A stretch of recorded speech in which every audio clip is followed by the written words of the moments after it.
Fischer projections. Fischer projections are another representation of molecules, just like the three-dimensional representation that we've been working with, as you've seen above here. This is called three-dimensional or perspective formula. You have also what we call the Fischer projections. Why are these important?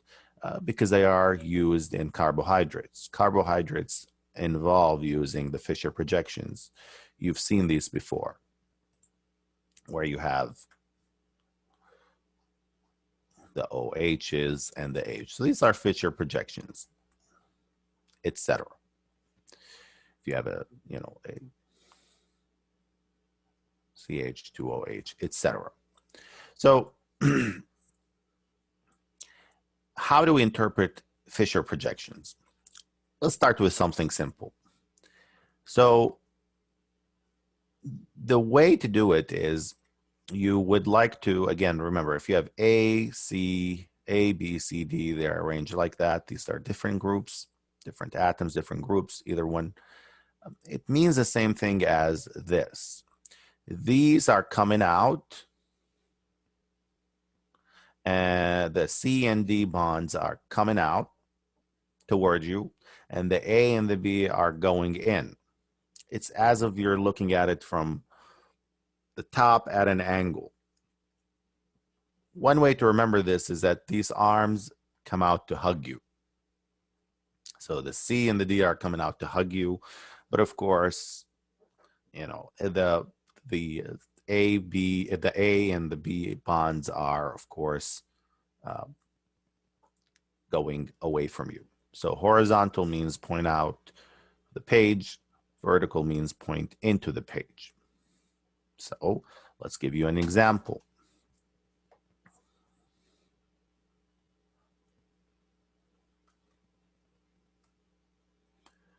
So if I have a BR, I'm going to actually show you this example here.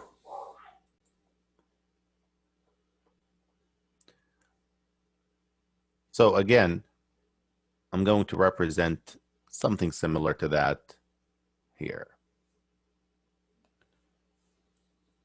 So you have, let's say, the H here, you have the BR, and you have the CL.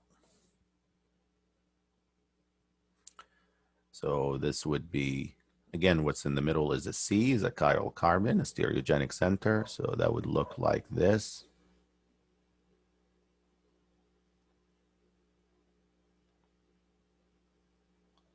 Kind of like a bow tie, where you have the CL and the BR and the H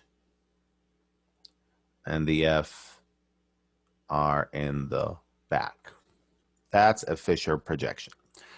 Of course, you can have multiple, just because we have a molecule. So we can have this, for example.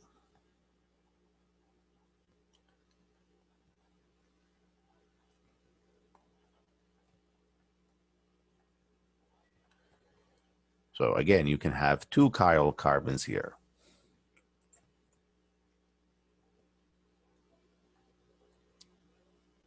Four different groups. So let's look at how we assign RS. You follow the same rules. There's no difference, except there's just some adjustments here. You follow the same rules. So let's work with this one. Again, we're going to start with something very simple, and then we will scale up to a more advanced one when we meet. So that would be 1, CL would be 2, that would be the 3, and of course this would be the 4. So it goes like this, 1, 2, 3, and 4. And this would be an R configuration. How would this look like, you might ask, if I were to draw this using the three-dimensional formula? And let me see if you can really, if you can see that. So let's actually look at it.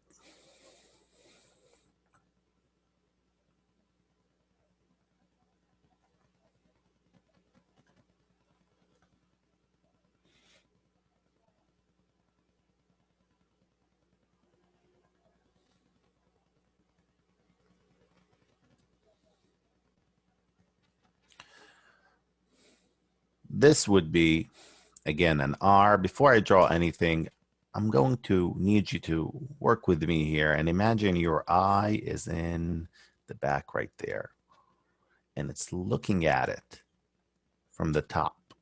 If it looks at it from the top, it's going to see the BR and the CL coming out to hug you. And then the F and the H are going in. That's how you should think about it. Okay.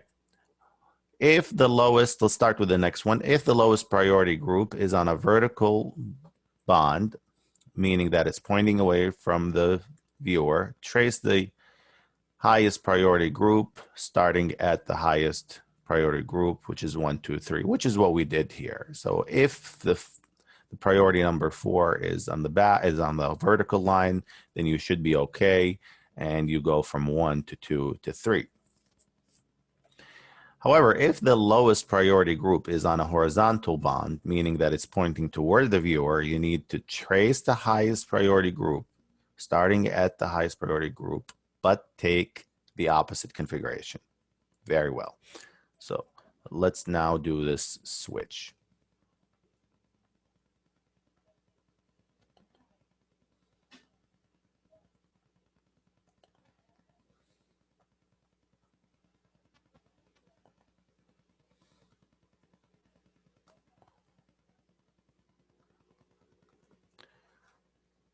So this would be a 1, this would be the 2, this would be the 3, and this would be the 4. So we notice that the 4 is on the horizontal bond. If 4 is on the horizontal bond, I need to remember to take the opposite configuration. So I trace it. I go from 1 to, obviously it has to go this way, to 3, drawing past 4. But since 4 is on the horizontal, it's supposed to be R, it's going to be S. Once again, if 4 is on the horizontal, and after you trace it, it has to be the opposite. You have to take the opposite configuration. This is an important rule.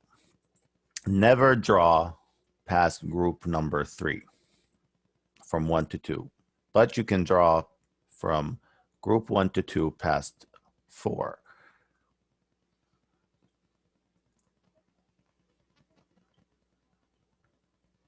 And we did that above. So if I have this, and we need to H where it should be, on the vertical line. Okay. If you go from 1, 3 to 2, that's forbidden. Use a different color.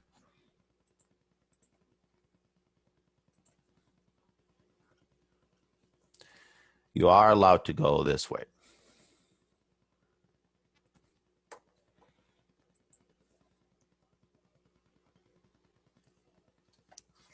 I was going to put the check mark, but no.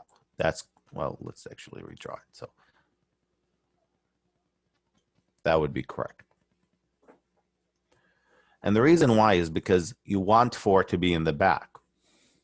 So 4 is going to be in the back. If you draw from 1 to 3 to 2, you are inadvertently really going from 1 to 3 to 2.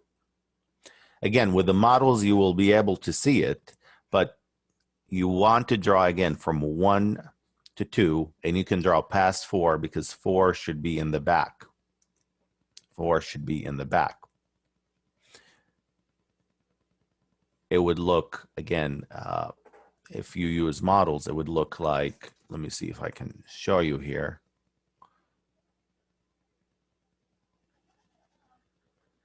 So imagine, here's 4. I'm going to make it a little bit bigger so you can see it. So the BR is coming out. These are coming out to hug you, remember. The CL as well.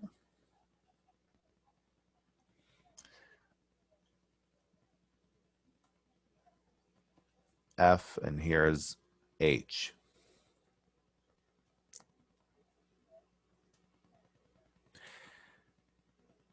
Now what your perspective should be is like this. Your eyes should be right there. So if you go from 1 to 2 to 3, past 4, if your eye is right there and you go this way, you are doing it the correct way. Again, kind of like imagine this is below you, this molecule is below you, and you will see that you're doing the right move. If you do the other way, you are really going from 1 to 3 to 2. So keep that in mind. Again, you are seeing it. If you do it this way, you are going from 1 to 3 to 2. Very well.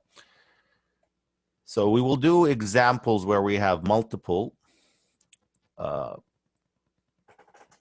in the next, when we get to diastereomers and mesocompounds.